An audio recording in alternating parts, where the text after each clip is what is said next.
It's the time of year when we focus on being smarter than we were before. That means losing the excess baggage of what just doesn't serve us anymore. Cricket Wireless invites you to leave behind that excess wireless bloat that locks you into paying for plan features you don't use and you don't need. Switch to Cricket Wireless and get the plan that's just right for you, starting at $30 per month. We're Cricket Wireless, and it's just how we do it. Activation and other fees and restrictions apply. Terms subject to change. See store for details. When it comes to paying off debt, it can feel like an uphill battle. High interest rates resulting in minimum monthly payments keeps you in an endless cycle of debt. Upstart can help you get ahead. Upstart is the fast and easy way to pay off your debt with a personal loan, all online. Whether it's paying off credit cards, consolidating high interest debt, or funding personal expenses, over 500,000 people have used Upstart to get a simple fixed monthly payment. I love how easy Upstart makes it to get out of debt. Find out how Upstart can lower your monthly payments today when you go to upstart.com/ratchet. That's upstart.com/ratchet. Don't forget to use our URL to let them know we sent you. Loan amounts will be determined based on your credit, income, and certain other information provided in your loan application. Go to upstart.com/ratchet. Ladies and gentlemen, boys and girls. I can't even make it through the intro without laughing.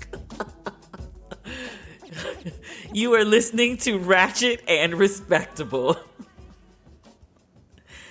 Oh, this episode is going to be a doozy.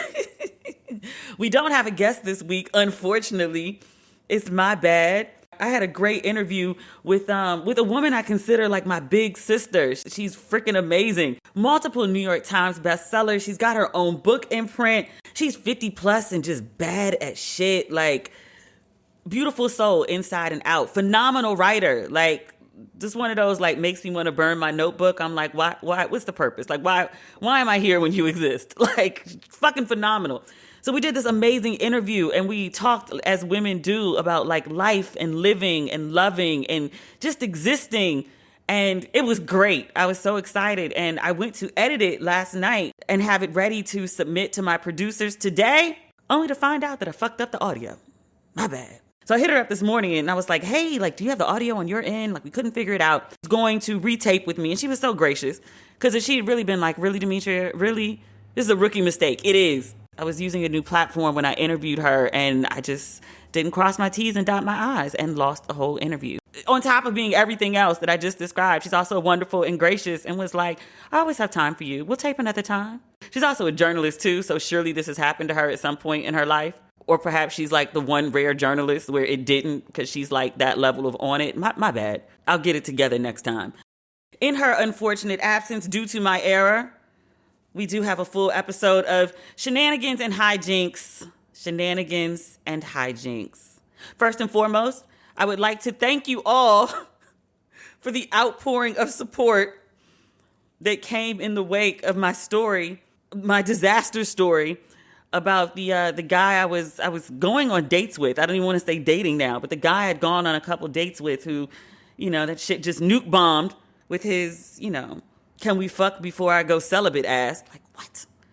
But so many of you, men and women, lots of men reached out. I had no idea so many men listened to the podcast, but so many guys reached out and was like, yo, the nigga was a sleazeball. He's a fuck boy. He's a low life nigga. You dodged a bullet, D. Be thankful.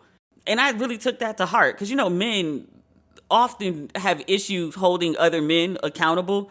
Men can just do some trash shit.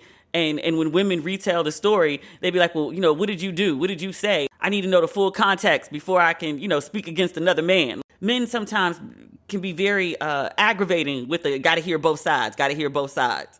Wasn't no both sides to this story. Like, men were like, that was wrong. That was wrong. He shouldn't have done that. You deserve better, D. No man should do that. That's some sleazeball, low life shit. Low life. And women too reached out and was like, I'm so sorry that happened to you. You sound so hurt. Yes, I have feelings. I'm okay with having feelings. This is a part of human nature. I'm not one of those people who do you like a dude trying to holler in the street. And it's like, they they push up, and then when you say, I'm not interested, or, oh, I have a man, or, I'm flattered, but no thank you, or whatever you say, no matter how polite, some dudes will just be like, well, fuck you then. You was ugly anyway.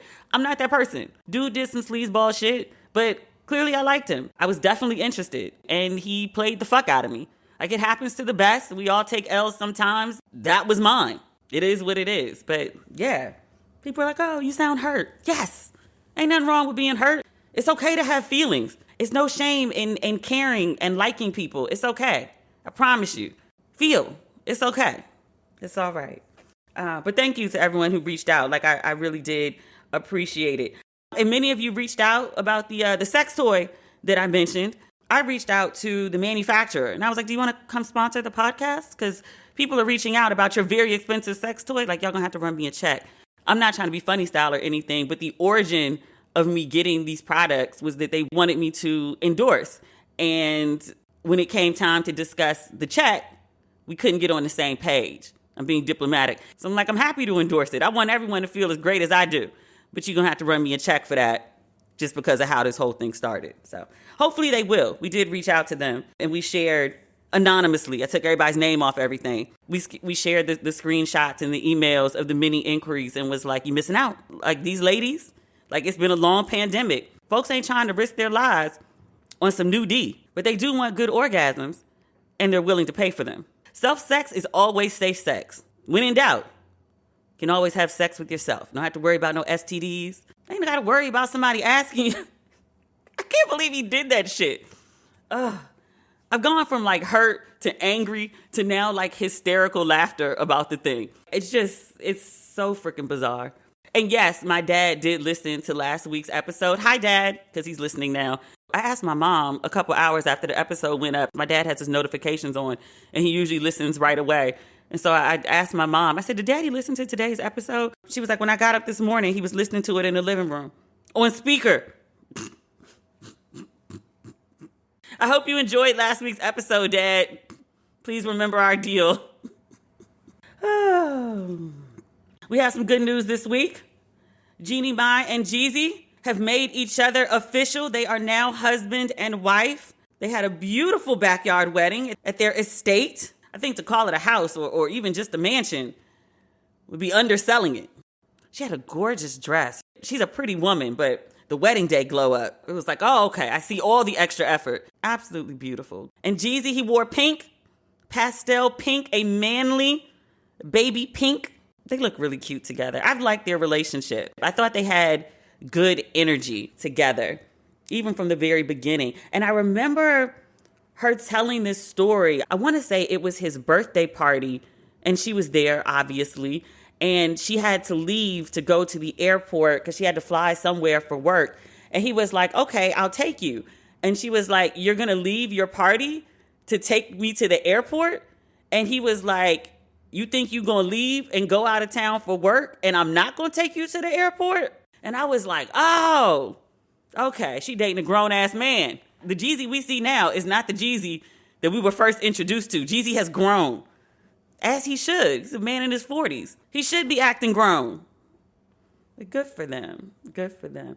Oh, somebody else asked me if can you fuck me before I go celibate guy, if I was dating one of them young boys. And I was like, sir is a whole 37, about to be 38. That's grown enough to know better. And another woman was like, yo, he on some real college shit. As a testament to the men I dated in college, no one ever tried that. No one ever. I have a friend. He's 28. Literally just a friend. Like, he tried it and I was like, you're adorable, but I can't. My baby cousin, who I talk about a lot on here, she's 28. I'm like, I can't date in your age range. Like, I feel young and free until I hang out with her. And I was like, I'm old and grown and I'm great with it. But I was telling him the story. He was like, I told you about dating them old men. And I was like, sir. And he was like, nah, them old men be trying to get it in quick while they can still keep it up. I got more time. I can take my time with it. Sir, if you don't get off my line. He was like, I'm just saying, I ain't got to ask you for it. I just tell you it's here. You can come get it when you want it. Sir, good night. Sir is in the South. We were having this conversation at appropriate hours for me, but inappropriate hours for him. I was like, oh, sir, no. Just as cute as he want to be. Him and all 8 of his abs. Just cute. Talking about, when can I come to LA? Sir, When you're 30, that's when you could come see me. Oh, when you talk about DMX, there's a story over the weekend that DMX had a drug overdose, was hospitalized, and was not doing well. And many people put out their prayers for DMX. Earl don't mean no harm. Earl got a lot of problems and has for many years.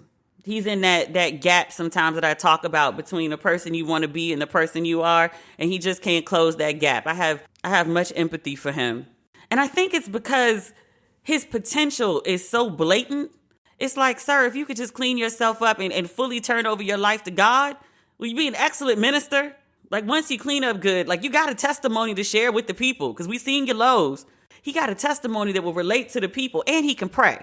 He can do that. The story was that he was hospitalized. He wasn't doing so well. And then another story came out that he was doing better and responsive. I think that was from his lawyer. And then another story came out that, in fact, he was not doing so well. This was trending on Twitter this morning. The headline was, rapper DMX continues to be on life support and is in a vegetative state, according to his former manager. That's Nakia Walker. She spoke to the New York Times and BuzzFeed. She said he has lung and brain failure and no brain activity. Ooh, I pray for his family. That's sad to hear. I don't want to hear about nobody in that kind of state.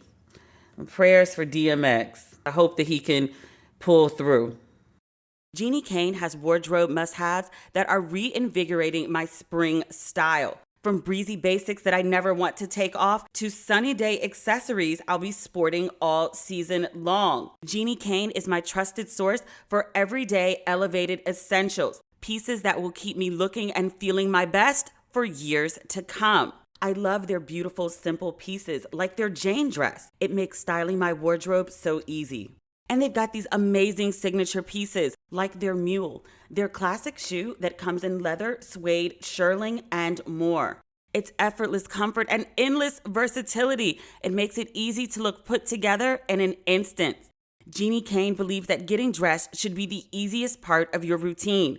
With polished basics that will never go out of style, they make everyday moments a breeze.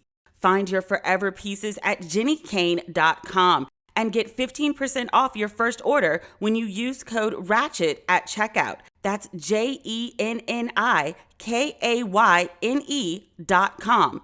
Promo code RATCHET. Ever wonder what it's like to sit in a room with three powerhouse badass women who know their stuff and aren't afraid to speak their mind?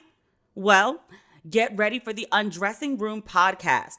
Host Eva Marcel from the Ricky Smiley Morning Show, L'Oreal from the Morning Hustle, and Dominique DeDiva from the Quicksilver Show will come together each week to undress all things pop culture, entertainment, fashion, and beauty, and of course, a little celebrity gossip. Consider these ladies to be your best friends in your head and the ultimate meeting in the ladies' room where your friends are going to tell it like it is. A new episode is released every Thursday where podcasts are heard.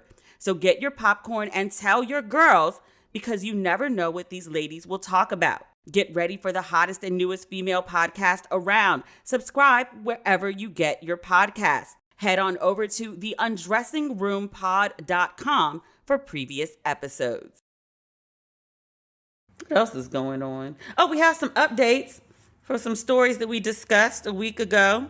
Michael Strahan, he got me good with April Fools. I don't think he came out with his teeth on April 1st, or I would have been more in tune to it. I really thought Michael Strahan had closed his gap, and I was very upset about it. Apparently, a lot of people were, because he made a whole video and was like, y'all, calm down. Everyone calm down. I did not close my gap. My mama thinks it's beautiful. I was like, I'm not your mama, but I think it's beautiful too. Okay. But he does still have the gap. He has no plans to close it. The gap is here today, tomorrow, forever. So thank you for not making yourself look like everybody else. Wait, is this how men feel? Like when women go change like things that we think are imperfections, and dudes be like, why you went and did that? Because I like that. I like your little tummy. I like your little gap. Not saying that you should, change things for anyone but yourself. But I was like, oh, I wonder what the woman equivalent to that is. Like, you went and changed that thing that made you so special. Now you just look like everybody else. Like, you're still good. But, that thing that made you, your thing. It's gone. We have an update about Tameka Mallory.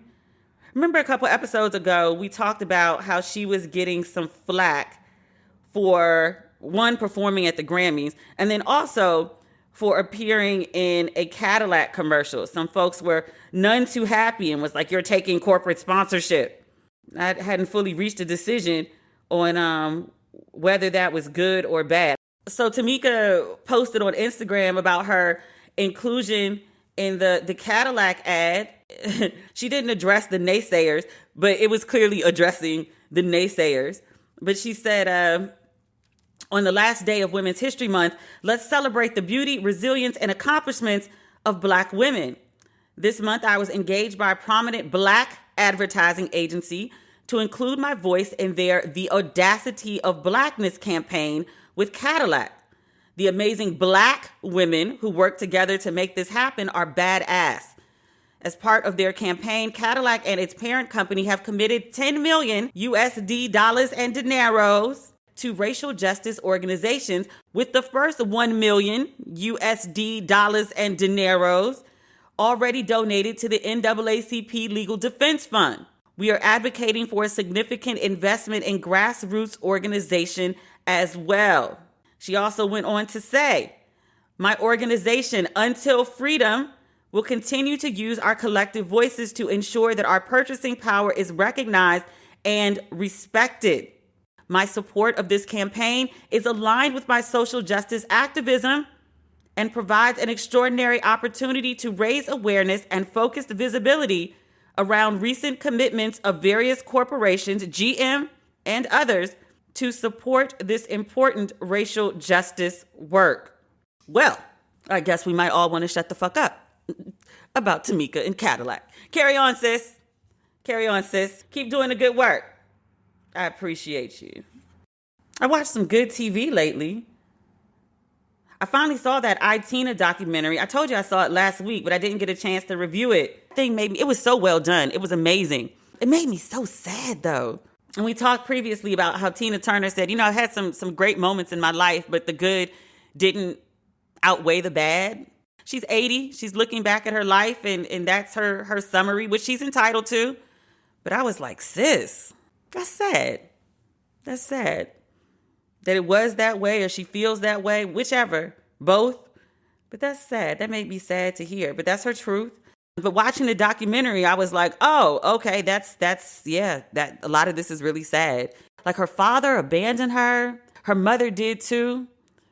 She never did get a close relationship with her mother. She was like, I did all these things that, as a superstar, you take care of your mom. And she was like, I did all these things and my mother never really seemed happy with me or proud of me or any of that. But I just did them anyway because it's the right thing to do. Obviously, she talked about her years with Ike and the abuse, the heaps of abuse.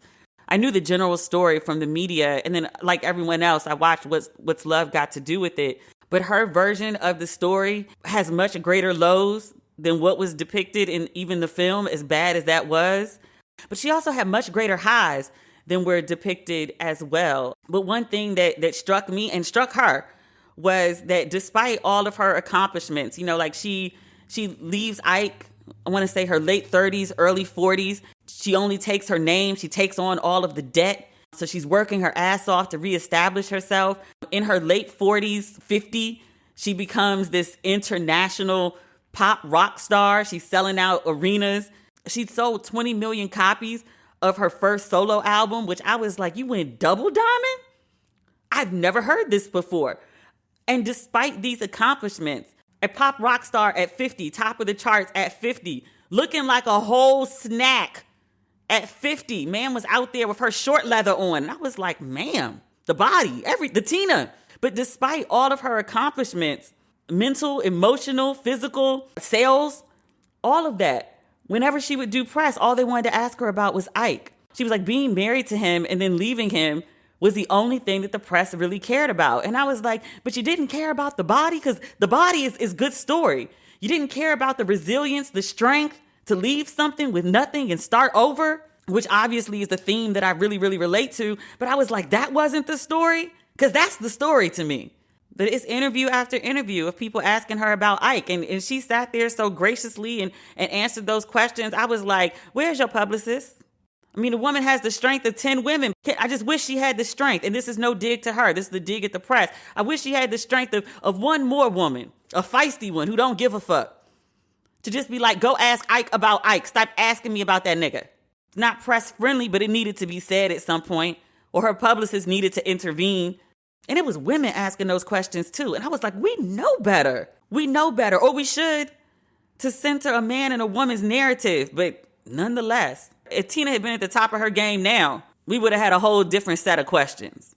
But it was a good documentary. It was really good. I didn't think I was the biggest Tina Turner music fan. Like Tina Turner, the woman, the personality, the persona, the story, yes. But I didn't think I was a big Tina Turner fan. But I've been listening to like nothing but Tina Turner until last night, which I switched over to the Isley brothers. But we'll get to that. But I was listening to Tina Turner nonstop. Was it River Wide, Mountain High? Sang, girl, sang. I do enjoy some Miss Tina. I'm very sad that she's saying goodbye just when I feel like I'm getting to know her. But that's my bad. I'm a little late to the party. But I'm glad that she's able to do so on her own terms and has found some nice love. Her husband, a younger man, when Tina was ill, I want to say he gave her a kidney or a piece of his kidney. I was like, that's love. I don't know who I'd give up a kidney for. Maybe I ain't never been in love like that, though. I watched the Mahalia movie on Lifetime. I really like Danielle Brooks, and she sang. She sounded so beautiful, and her acting was good for the material that she had to work with.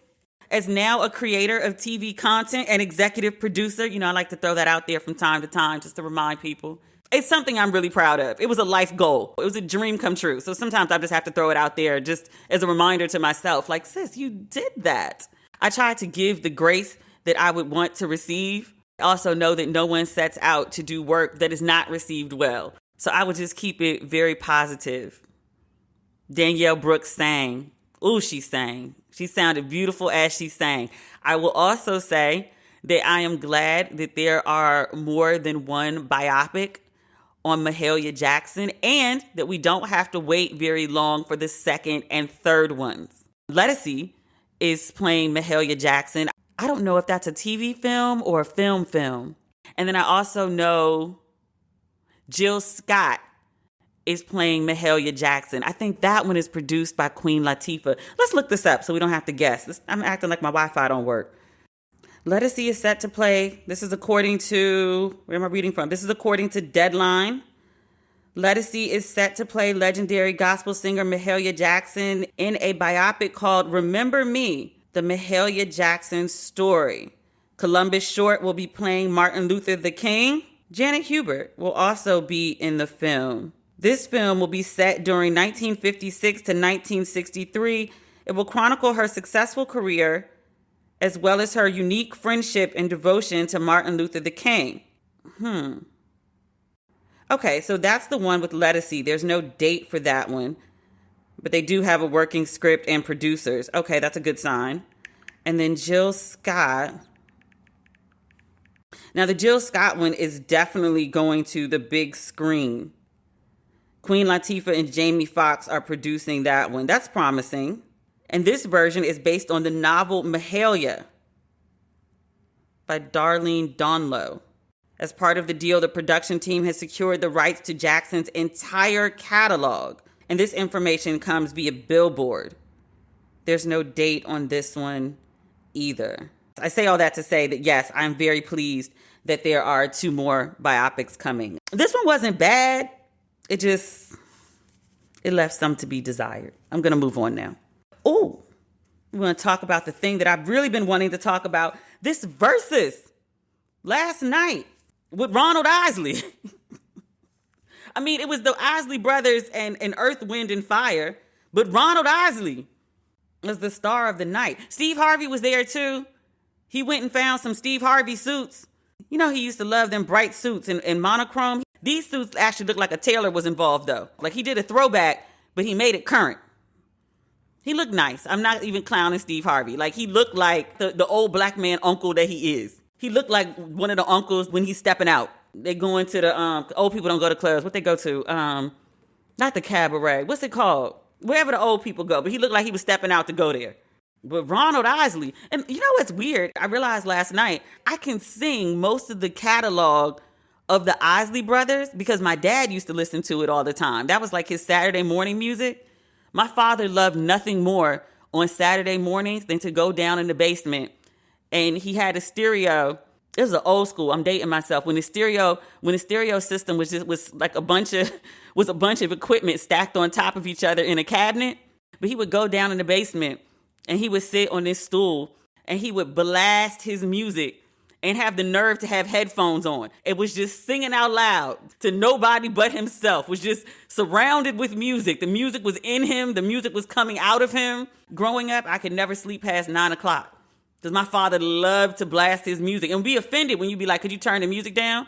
He wasn't one of those fathers that would be like, I pay the bills in this house. I do what I want. He wasn't that, but he could give you a look that said about the same thing. So I just be like, well, I guess I'm getting up now. Wasn't no arguing with him. But I was like, that's how I know all the Isley Brothers music. I'm assuming my father is an Earth, Wind, and Fire fan. I'm sure he is. And I'm sure once he hears this, he's going to call me and text me his thoughts on how you going to tell these people I don't like Earth, Wind, and Fire. I'm sure he likes Earth, Wind, and Fire. I just don't remember him playing much of it. But the Isley Brothers, I do remember lots of Isley Brothers. That Verzuz last night, that might be my favorite Verzuz. I thought Beanie Man and Bounty Killer, and I'm not really a big reggae fan. I like the slow, like lovers rock type music more than I like dance hall. But that was amazing. You just got to respect when amazing happens. That this Isley Brothers, Earth, Wind, and Fire, that was a great Verzuz. And it went on forever. Like it ended past midnight on the East Coast. But the talk of last night, it's Mr. Biggs. I just didn't understand it. I saw this Zaddy sitting on the couch and I said, well, who is this? What member of Earth, Wind, and Fire is this? I did not recognize that fine man sitting on the couch, that Zaddy. I did not recognize him as Ronald Isley. It took me a minute. I had to go Google Ronald Isley and some Zaddy pictures post up. There was a black and white. He looked like he was wearing 100 rabbits at once. It was a beautiful coat. And I was like, wait a goddamn minute. I didn't know what Ronald Isley looked like my whole life. Now, he always had a beautiful voice. He always had energy, old Kappa energy.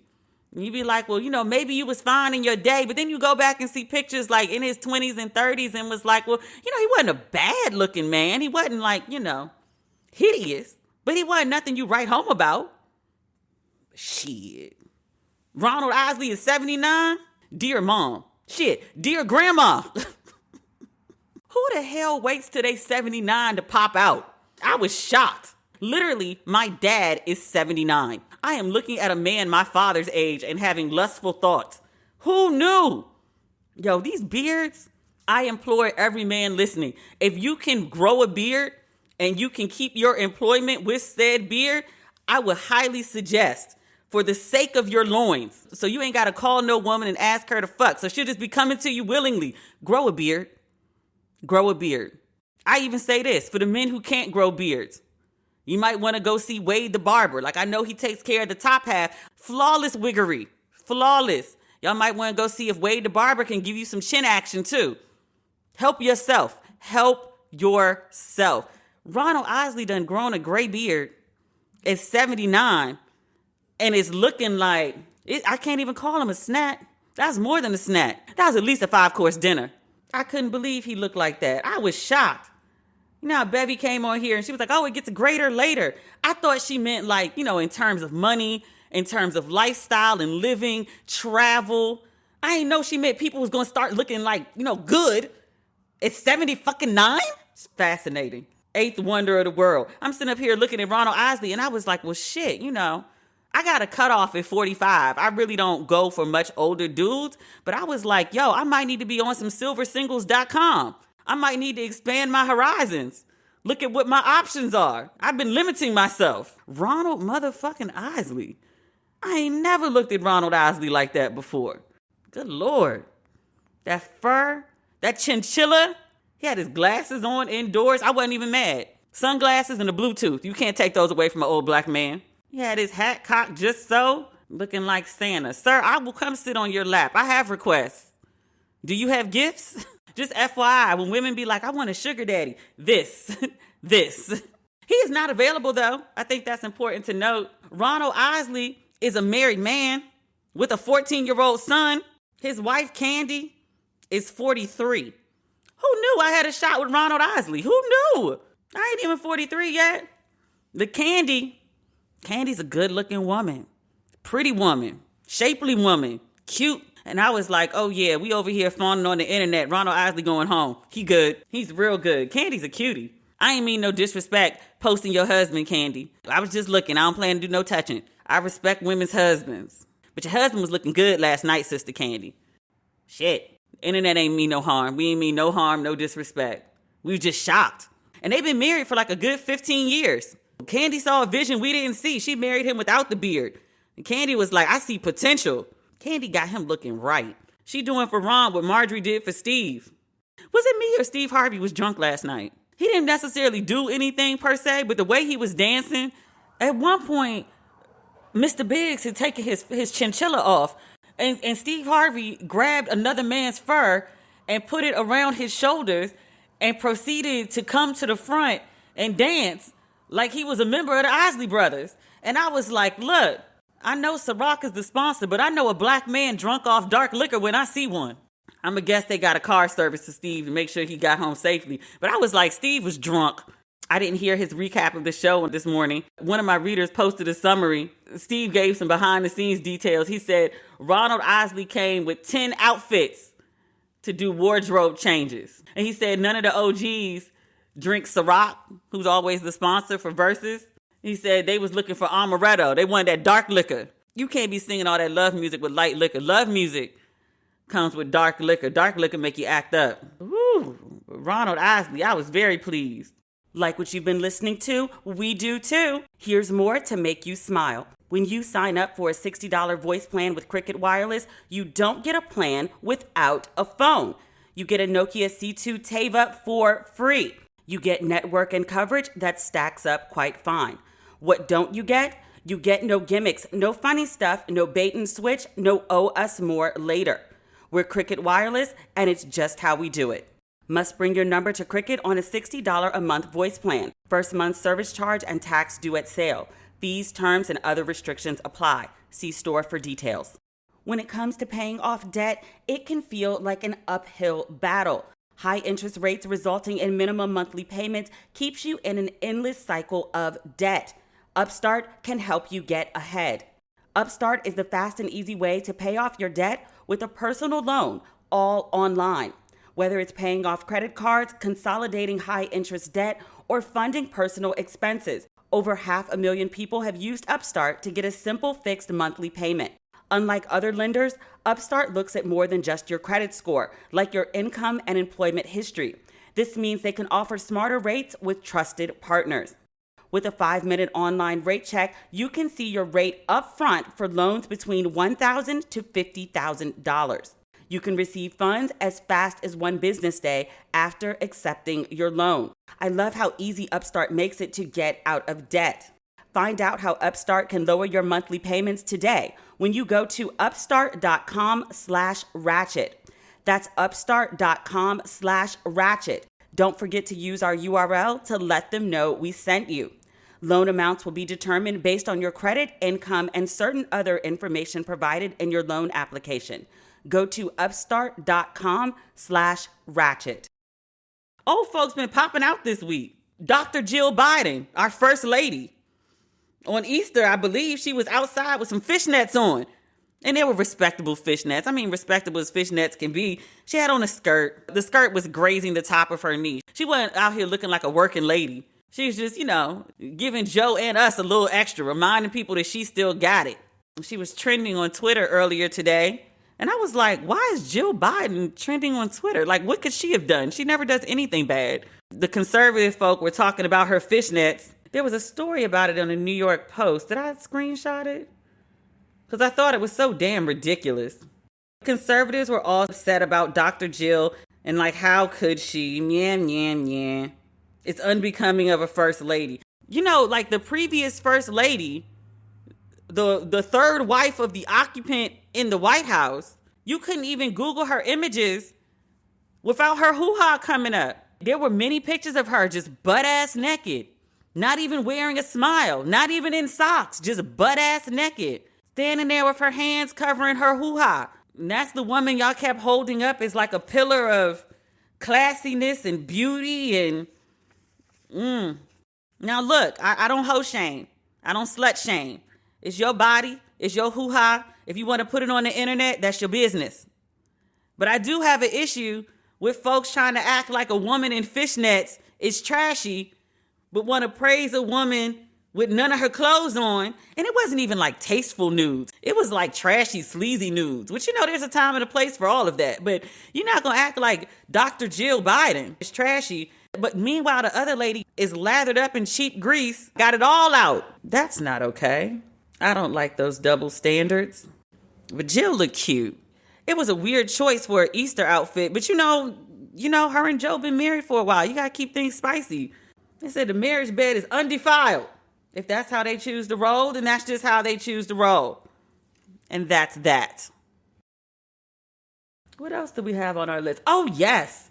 We have not had enough ratchet talk today. Oh, we have a ratchet story. And I would just like to remind people that I am not a gossip blogger. Sometimes I talk about stories that are completely fucking ridiculous. And people are like, Demetria, what is this trash you're sharing with us today? This trash comes from respectable publications such as the New York Times, the Washington Post, the Daily Beast. People who's supposed to be wholesome are out here just acting like goddamn animals. Matt Gaetz, he's a congressman from Florida, Republican. You remember Matt Gaetz. Let's go back a few months, maybe a year. Do you remember cousin Cedric Richmond, also a congressman at the time? He's now part of the Biden administration. There was a session in Congress, and cousin Cedric was talking about Black Lives Mattering, and Matt Gaetz, for whatever reason, he jumps in and he was like, you don't know my life. You don't know how I feel about Black Lives and Mattering and blah, blah, blah. And he said, I have a black son. You had a black son? Where you get a black son from, son? He just had this whole meltdown tantrum. And cousin Cedric did as grown people do when children have tantrums. He let Maddie go off. And then when Maddie was done, he was like, was that a nerve? That's when a lot of people fell in love with cousin Cedric. Cousin Cedric is a really good friend of my dad's. And I have a personal story with cousin Cedric. He did me a really big solid at one point in my life. I don't think I've told that story. I'm going to save it. That's the story from the other side of my life. I don't know if you've figured this out yet. I have a split life. I have the Demi, Demetria, Lucas thing, and then I also have Demetria, daughter of my father. In order to have my own identity, I cannot live in the same city as my parents. So anyway, that's our introduction, because I know y'all ain't know who Matt Gaetz was either unless you lived in Florida. So people start investigating, what is this situation with Matt Gaetz and this son, this black son? So it turns out he has this quote and unquote son. It's not an official adoption situation. And the son ain't really, he black. I know he black. I don't know if he knows he's black because he's black Cuban. And some Cubans, not all, can be funny about whether they black or not when they come from Cuba to the States. But I was like, sir, you're darker than me. You black. But okay. He says he has this black son, this Cuban son, who's 17 years old. And I was like, where did this kid come from? So apparently, at some point, Gaetz was dating his quote and unquote son's older sister. They all live together. The relationship goes sour. They part ways, but the boy stays living with Gaetz. And I was like, something doesn't sound right about that story. Why you didn't take your brother with you, sis? I remember reading that Nestor's mother had died, but I was like, where his daddy at? He ain't got no grandma, he ain't got no uncles, no aunties, no cousins. That don't make no sense. And sis, again, why you leave your brother with your ex-boyfriend? So that was the story. It was on the cover of People. I said at the time, the shit don't make no sense and they need to investigate that because the story ain't adding up to me. Fast forward. Matt Gaetz is part of an FBI investigation about child sex trafficking, and it's believed that he had, they keep referring to it as a relationship with a 17-year-old girl. Why the fuck your single 38-year-old ass got anything to do with a 17-year-old girl? This don't make no sense. I don't know no 17-year-old boys. A grown-ass man in a relationship where sex may or may not have occurred with a 17-year-old, that's called rape. Let's call it what it is. Let's stop cleaning it up, trying to make it sound cute. Euphemisms. Relationship. Rape. Rape. Say it with me. Rape. He's also accused of sex trafficking the 17-year-old. Investigators are looking into whether Matt, and he has this friend, Joel Greenberg, who is allegedly the head of this sex trafficking ring, whether the two of them were arranging sexual encounters and payments online as recently as last year. Last year is in 2020. Gaetz has been a member of Congress since 2017. And let me cite my source here. I'm reading from the Daily Beast. So Matt's defense is that he has no idea who this girl is, that all of this shit is completely made up. It's all occurring because his family is being extorted for $25 million.